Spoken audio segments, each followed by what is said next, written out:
ano pong magiging entry natin? Sa kanya, and so far as Mayor is concerned, when we consulted her and when we discussed this case, of course, the plea is not guilty kasi ang misrepresentation kung sinasabi dito is siya daw ay nag-misrepresent when she filed the certificate of residency.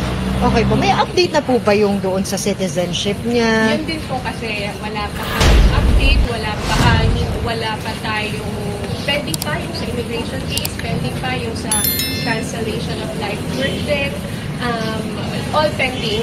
So we are asking hopefully ito din is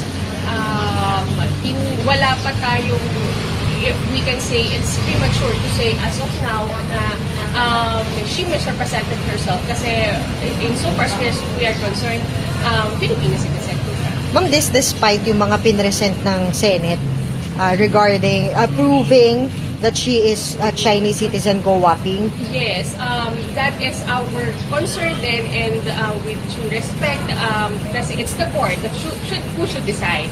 So, ngayon po, tapos na yung nasa Senate inquiry, so nasa korte na lahat ng mga kaso niya, so korte na po ang bahalang mag-decide doon sa, dito sa allegation at dito sa mga napresentang evidence sa kanya. So far as we are concerned, konektado po sila without dwelling much on the merits. Ang sinasabi po kasi namin is meron kaming may certificate of life birth si Mayora na nag-issue sa kanya. So that's a proof na Filipino citizen siya.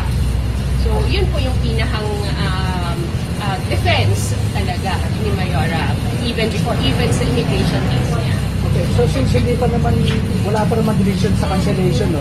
Di ba kayo request sa court na i-suspend po na yung hearing dahil na mag-aantay na?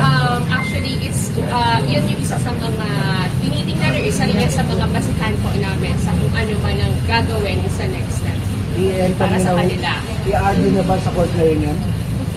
Kasi arraignment po siya, so baka in writing ang tamang way to do that. Okay, magpapal kayo Magpapal kami ng